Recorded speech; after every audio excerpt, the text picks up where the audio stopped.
জগন্নাথের স্নানযাত্রা সবাইরই অংশগ্রহণ করা উচিত।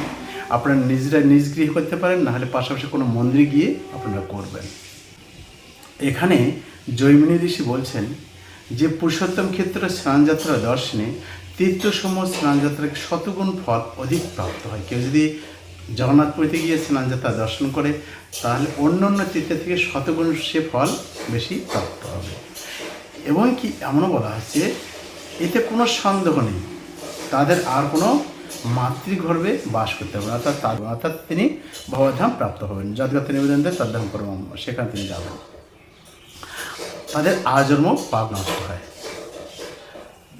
এক সময় দেবকী বসুদেবের তাদের ইচ্ছা হলো যে আমরা কুরুক্ষেত্রে গিয়ে আমরা স্নান করতে চাই। এই স্নানযাত্রার এই কথা নারদমুনি তিনি বৃন্দাবনে গিয়ে বললেন যে এরকম কুরুক্ষেত্রে আসতেছেন স্নান করতে নন্দ বসুদেব। তো তখন কি করলেন, সবাই এদিকে নন্দ মহারাজ কিংবা অন্যান্য সখারা, ভোগ সখারা, অন্যান্য সবাই যখন জানতে পারলেন তখন তারাও সেখানে আসার জন্য তারা রেডি হবেন। আর রাধারানী সুন্দরভাবে তার সখীদের নিয়ে কুঞ্জ সাজাচ্ছিলেন। তো এই যে ভগবান শ্রীকৃষ্ণ যেই দিন এসেছিলেন স্নান করার জন্য, এবং এখান থেকে পরবর্তীতে তারা দ্বারকা থেকে আসবেন, এই দিক থেকে বৃন্দাবন থেকে নন্দ বাবারা যাবেন। এটা হচ্ছে রথযাত্রা।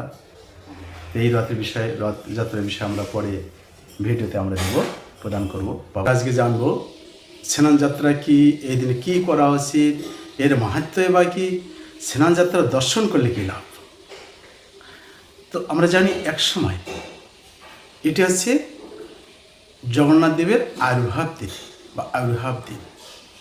এই দিনে ইন্দ্রদ্যুম্ন মহারাজ তিনি জগন্নাথদেবকে অর্থাৎ দারুব্রহ্ম থেকে এই জগন্নাথ দেব, বড়দেব, সদ্য মহারানী তারা প্রকটিত হন। এর অনেক বড় কাহিনী আমরা জানি যে তিনি কীভাবে আসলেন।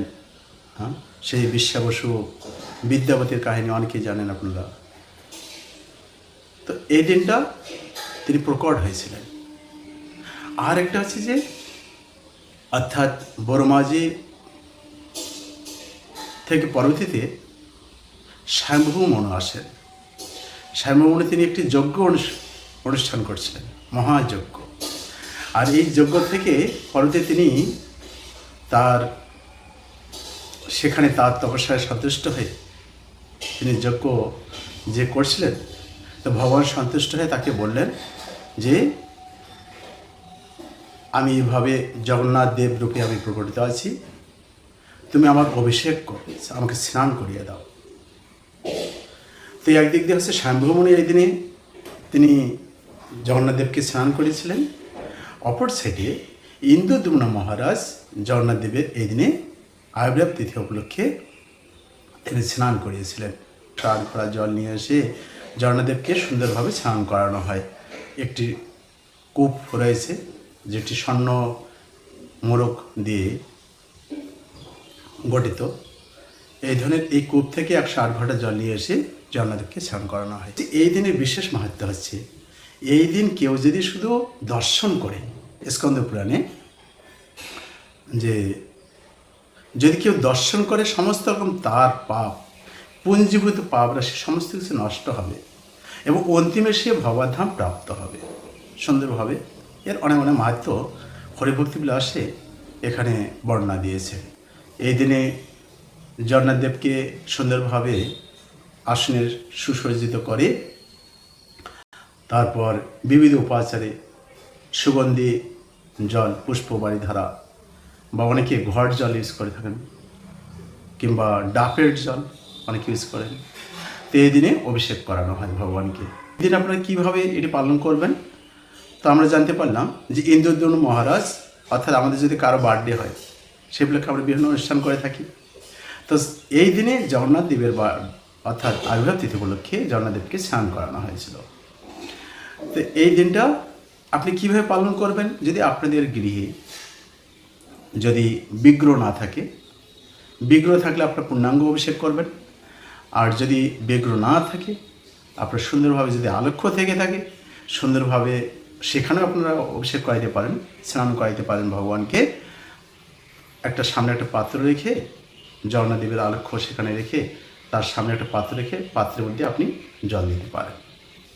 জগন্নাথের স্নান শেষ হয়ে যাবে, তারপর ভগবান তিনি ঘরে প্রবেশ করবেন, ভক্তরা দর্শন করবেন। এই সময় অঙ্গরাগ করা হবে, ভগবানকে সুসজ্জিত করা হবে। হ্যাঁ, এই সময় ভগবান জল লীলা করেন, আর জল লীলা করে বলেই ভগবানকে এই সময় সুন্দরভাবে ভক্তরা তাকে বিভিন্ন অঙ্গরাগ করিয়ে থাকেন।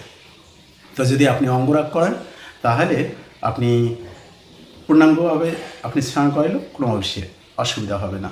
দুধ, দই, ঘি, মধু, চিনি এবং জল, বিশেষ করে গঙ্গা জল ইউজ করা যেতে পারে, কিংবা গোলাপ জল ইউজ করতে পারে।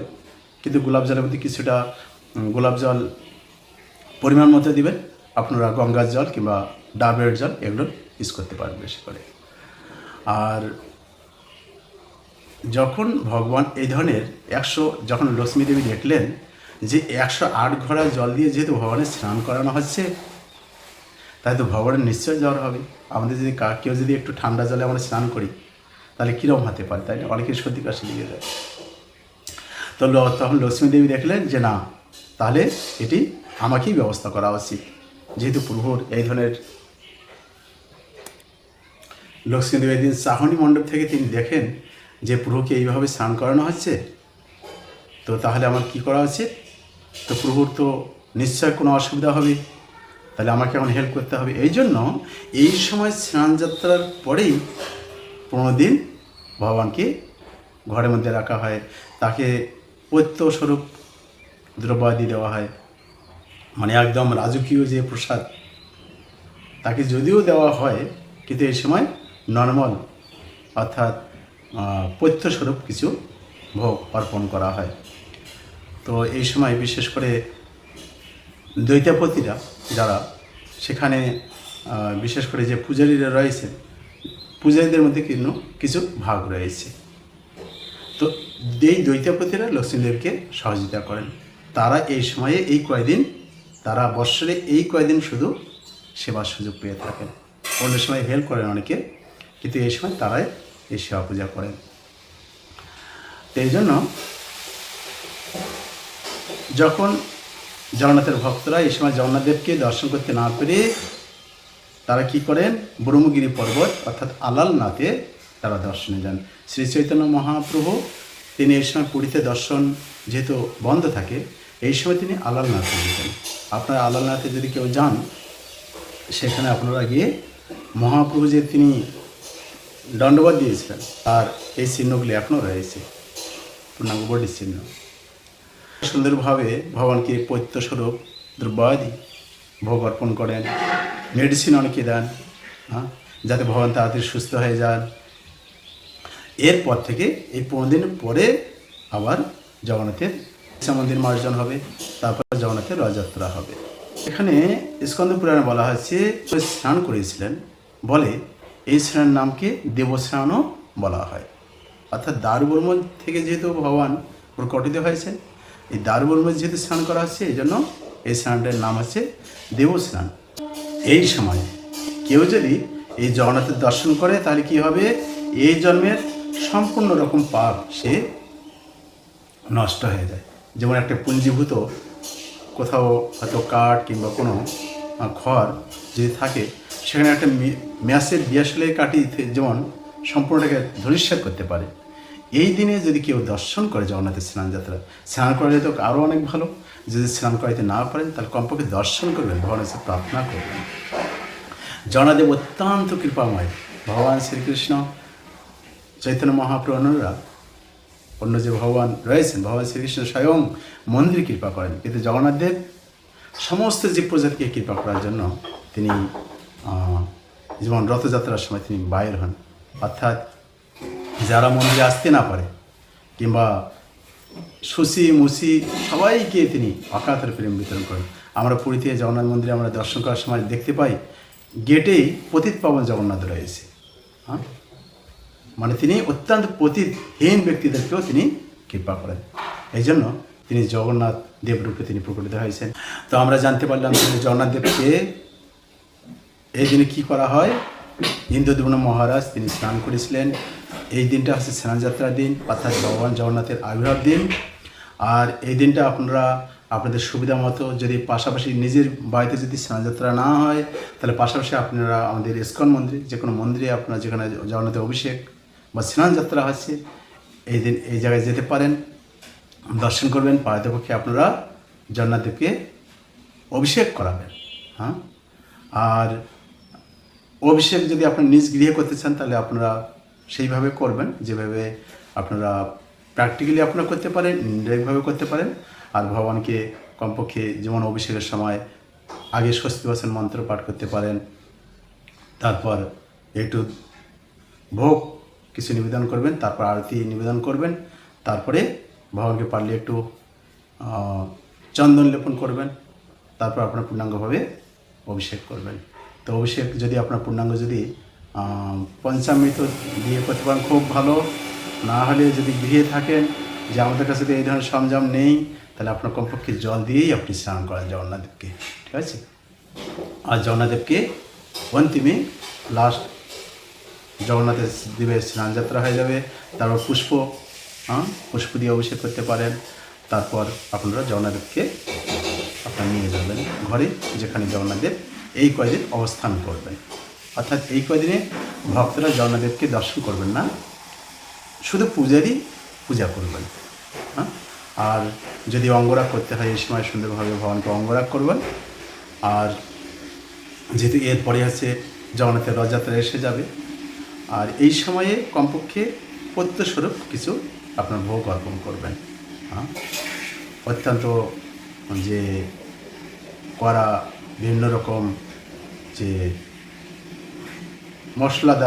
মশলাযুক্ত খাবার কিংবা নর্মাল যেগুলো হয় সেগুলো আপনারা আপনাদের সুবিধা মতো ভোগ দেবেন।